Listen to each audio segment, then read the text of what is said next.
Miss Charla Henson. I'm with Lou Gangi this morning. I'm with the 12th Armored Division Reunion, and today is September the 16th, 2004. And I appreciate you talking to us. I want to find out where you came from, who your parents were, and how you got into the service. I was born in Brooklyn, New York. I was the third child of 8. My mother came from Naples, Italy. My father came from Palermo, Sicily. And he never became a mafia. Good. We grew up in a tenement house, 3-story tenement. And of course we didn't have much, but we survived. And we had more fun than the children of today had. We made our own toys. We made our own pushmobiles, played baseball in the street, stopped all the traffic from coming in, and we had a wonderful time. I had to shine shoes to help support the house. I left school at the 8th grade. My sister, Rose, the oldest one, my father took her out of school for the simple reason to stay at the house with my mother. Well, she must have cried at least every now and then for a month because she loved school and she didn't want to go out at all, but she had no choice in the matter. Years went by. We then moved to Queens, New York. It was a beautiful place, all kinds of people. We moved next door to a German lady. When she heard that an Italian family was moving in with 8 children, she was ready to go to the booby hatch because she thought that, God, what's going to be with 8 children? My father was very strict, and I'm glad he was very strict because in Brooklyn, if he hadn't been strict, I don't know whether I'd be here today or not. We stopped doing bad things for quite a while on account of my father, and I bless him for that. When we moved into Queens, my mother went next door to introduce herself to the German lady. She was kind of cold, which I couldn't blame her. We all, kids were running around this and that. My mother assured her that there wouldn't be any trouble, that the kids wouldn't bother her or nothing. Well, they became fast friends, and we didn't do what we wanted to do. In fact, we went to the ball field right next to what is now called Kennedy Airport. After that, I got a letter being drafted. What year was this? 1941, the beginning of 1941. They sent me to a doctor around the neighborhood for a checkup. I passed, and I reported to the Armory on Jamaica Avenue in Queens. We were then shipped to Camp Upton, New York, where immediately I was put on KP. I thought they left the letters in between out, being that they just said KP. I was wondering what happened to the other letters, but there weren't any. It was just kitchen police. I was on KP for 3 days straight. They called our names later on, boarded a train, and headed for Fort Riley, Kansas. Excuse me. We didn't know where we were going or what we were up against. We stopped at one of the towns, I forget the name. We finally arrived at Fort Riley, disembarked, took us by truck to camp. And they were amazed that we saw horses. And right away we figured we're in the horse cavalry. Good. Because I remember years ago, I used to work for a wholesaler selling fruit and vegetables. And he had 4 horse and wagons. And he had he had 4 men that each one would load up their fruit and vegetables and go out peddling them. So they needed somebody to hitch up the 4 horses in the morning, and the drivers would come down, pick up the horses, and go down to the market and load up and take off. Well, I did that for quite a while. So one day I got up early. When my father went to work, that's when I left. Otherwise, I couldn't leave the house. In fact, when we stood out late, he used to close the door so we couldn't get in. So what my mother did, when he fell asleep, she would get up and unlock the door. Well, we did that for quite a while. And then he found out about it, and he yelled at my mother, and she didn't do it anymore. So what my mother did, she went in the front room and opened that door. We came in through there. Well, he found out about that. He went downstairs. We had like a little closet there where we stored things. He came up with a bunch of nails about 3.5 inches long, and he nailed up the back. We couldn't get out or get in. And that's what he did. And there's another time I remember, he made wine. Truck came by and dropped off maybe about 30 boxes of grapes. Took them upstairs, and that's in the living room.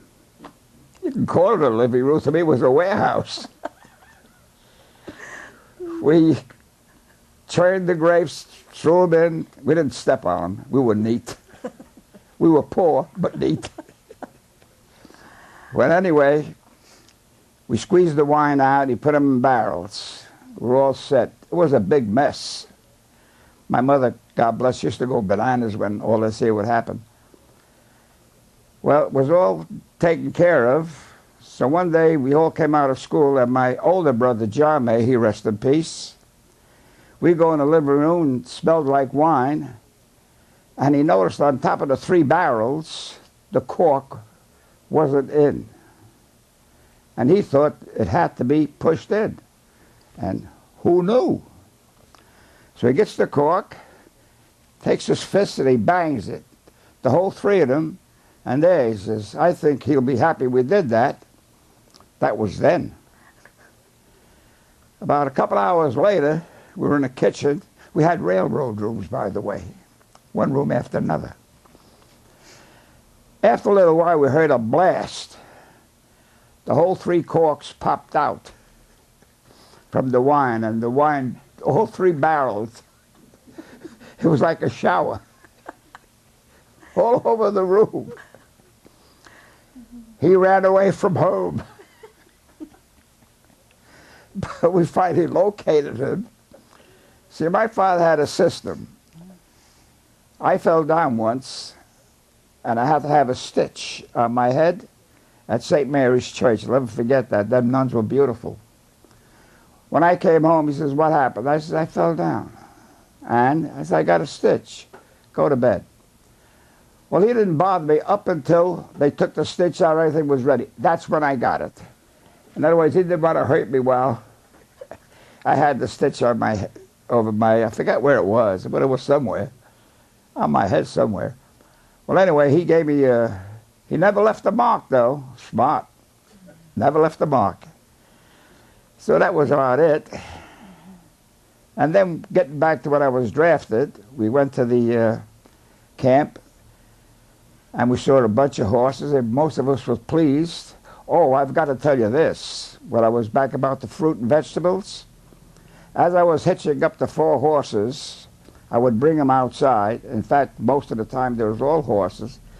And there was a milk company right across the way which had horse and wagons also. So one of the men come in and says, I just saw your boss, and he wants you to bring all the 4 horses down. I said, why? What's the matter? Why don't the fellas that's supposed to come down and get them? Something happened. He wants you to bring them all down. So I said, how the heck am I going to bring 4 horses and wagons down? Well, at that time, there wasn't traffic like we got today. So I decided to hitch up 1 horse in back of each wagon on the tailgate. That's what I did. So I got in the front lead, got on top of the front lead horse and wagon. I stood on the shaft, standing up, like I always did. And I took off, went down 2 blocks, turned left, and went on Pitkin Avenue. That was the street, the main street. As I was riding down, nice slowly, going along, and to my amazement, who do I see? My father. I says, oh boy. He just went like this to bring the horses onto the side. And then you could have found this parking space anyway. So I brought the 4 horses on the side. He says, get off. I said, let me get off. He didn't even let me finish the sentence. He says, you haven't been going to school. I didn't answer him. You haven't been going to school. Then I answered him. I said, I was going to make a few dollars, and that's why I did this here. He said, you know, the truant officer came, and if I didn't take you to school, they were going to lock me up. Once he heard that, forget about it. He didn't want to be locked up. He took me right into school. First, went out to the principal's office. He talked to my father, and my father said, I want to bring him upstairs to make sure that he gets there. Well, I showed him the way, like a fool. Opened the door, and the teacher greeted me. Nice to see you. Have your seat. Well, I would sit, the teacher's desk is here, and I would sit right in front of her, double seats. I sat in that row. And in back of me, there was one student alongside of me, and in back of me was 2 more students, and then on the right and left was the other students. All of a sudden, one student gets up and walks to the rear of the room. Then the students in back of me woke up, they got up and walked to the back of the room. Teacher says, where are you kids going? There's something awful smells down there. You know when you have the shoes, all the manure was here. I had manure over me. I smelled of horses. She says, go outside and sit there. I said, there's no chair there. Sit on the floor. And then when it came lunchtime, she says, you're excused. Go home and take a bath. I said, I can't take a bath home. She says, why not? We have no bath. She says, go to the corner. We have showers there, what they call a civic shower for the people. And then when we got there, we have to look for soap. If they left the soap, we would use it. If they didn't leave the soap, we just let the water go on us. Like I said, we were poor. Well, anyway, getting back to the cavalry, well, that was over with. Getting back to the cavalry, which we enjoyed very much, they trained us. I was in the machine gun platoon. Go back. Tell me about the training that you received to ride the horses, and how many men were in. Was it a regiment, or how did they term that in the cavalry? It was a regiment, but they changed it into a brigade. They called it the 3rd Cavalry Brigade, headquarters company of 3rd Cavalry Brigade. And they taught us rifles. We're at the rifle range, just like the draftees would get if they would go into an infantry company. And when they taught us about armor first, guns, and then they taught us grenades, so on and so forth. They marched us like the infantry, so on and so forth. And when all that was done, then we would go on horses. Was there special training with you and your horse, or were the horses already trained? No, they weren't trained. In fact, they were called remounts. In other words, they were never rode. In other words, we had to go to Oklahoma and get them. In other words, they were all in a corral. The cowboys out there would round them up and chase them into the corral. And then we would go in with a halter and get a horse, put the halter around them and lead them out. And if you were good, you would get 2. Me, I thought 1 was enough, because you could get stomped on. So when you got your horse, you went outside and you waited till the rest of them came out. Did you all go in at one time? Well, some went here, some went there. Well, we got the horses out, and we brought them, and they portated them, put them on trucks. Like, I think it was 8 horses, 4 in the front, 4 in the back. And there was a spot there in front of the back of the cab where you put your saddles and everything else. So we got back to camp, and we had to run them around, do this and do that. Finally, well, we had help from the people that knew how. They mostly trained them, rode them up until they simmered down. And we took exercises on horses. We rode out in column of twos. In fact, we had a big parade. After a while, then we knew what we were doing. We had a big parade in Phoenix, Arizona. I think the whole town of Phoenix, Arizona came out. I may still have pictures at home of that. And then we had Red Skelton came. No, then we went in Phoenix. We went to another place where we had to sleep in tents. And then we had a picket line, which we would tie the horses with a long rope tied, and we would tie the horses on our picket line, and we would stand guard. And when we heard woo, woo, woo, thought what the hell it was, but it was the animals. And we were alone, and we had to walk all the way around the picket line and look this way, and when we heard a noise, we had the rifle, but it wasn't loaded. They figured we might hurt ourselves. How many horses did you have? Oh, in my company, I think we had about 40. In other words, there was different horse cavalry units. They had the cavalry that had caissons. You know what caissons are? Act like I don't. Explain it. Well, I forgot what millimeter the gun was. And that was behind the caisson. It was 2 wheels and attached to a shaft where 2 horses, or 1 horse at times, would carry it. I think it was 2 horses. And you would have 1 rider with a saddle on the top left horse. And you had 2 riders on the seat. One would take care of the ammunition, and the other 2, when they arrived to the destination, get off and set up the cannon to fire where they're going to fire. And they took care of that. And us, we were more like reconnaissance or whatever. And the training we had, like, if we were like in column of 2s, they would tell us to get in column of 4s, column of 3s, and hold and this, like a John Wayne movie. So after that, we were supposed to go to the Rio Grande after they bombed Pearl Harbor or whatever. No, that wasn't it. We were supposed to go to Rio Grande, but they changed their minds. Then it happened, I don't know what the heck happened, because we were at Camp Barkley at the time Hawaii was bombed. And they took the horses away from us before, while we were at Fort Riley. What year would that have been? What year would that have been? While we were in Phoenix, they took the horses away. Phoenix, Arizona. Why was that? A change of theory, or they were just getting rid of the horses? No, they thought that the horses wouldn't be good. But from what I saw in World War II, the Russians had horses, cavalry. The Germans had cavalry. But I was glad that they took them away for the simple reason you were an easy target on a horse. Well, anyway, they took the horses away, and I read a book that they made I don't know whether it's true or not, but they say it was true. It was General MacArthur's order to destroy the horses.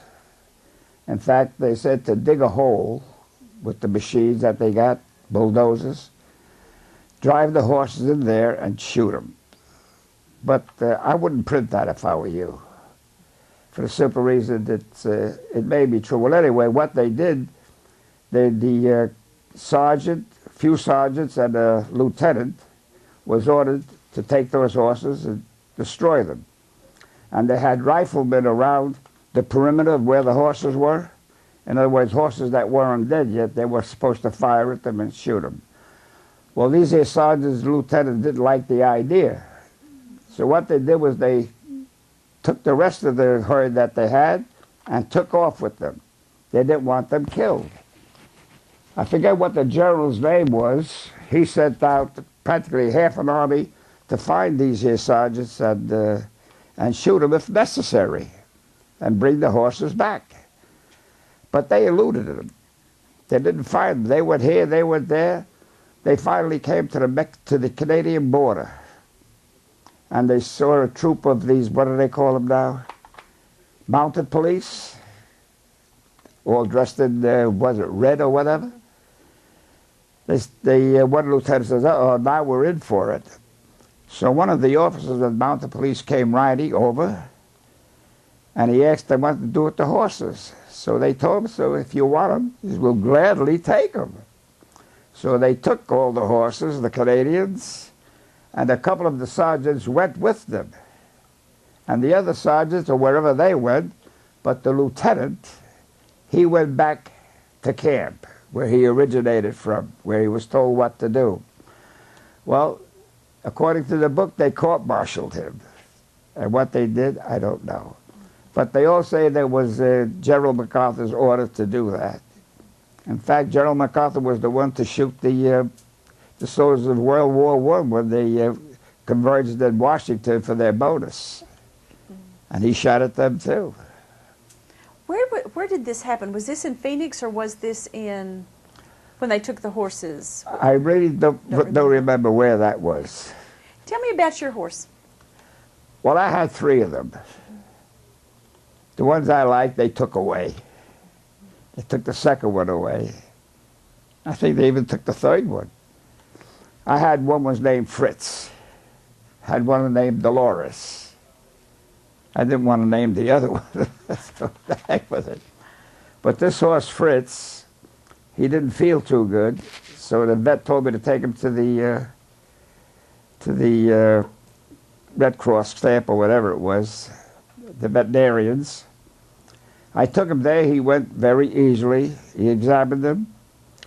So he took a pill the shape of an egg with a long rod, put the pill at the end, opened Fritz's mouth and shoved it down, and you can see the pill going down his throat. He says, bring him back tomorrow. I did. When I got about 20 feet away from the veterinarian's tent, he wouldn't go in. We put a sock over his eyes, he wouldn't go in. So I took him out a ways, walked him around to get him disoriented.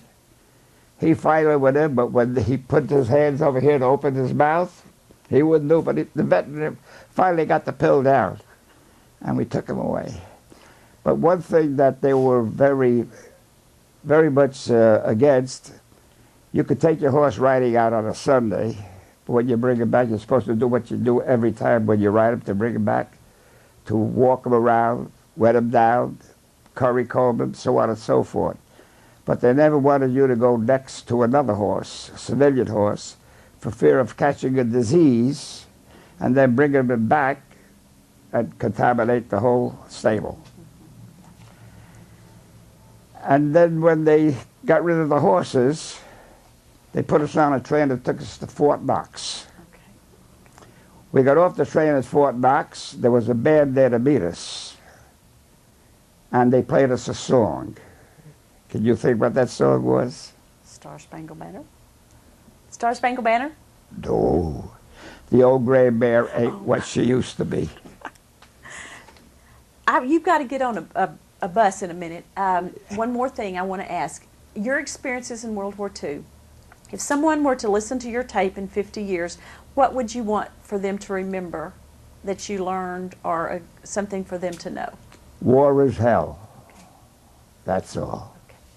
Thank you very much. You're welcome. I got you out in time. Now we got to get this thing off of you.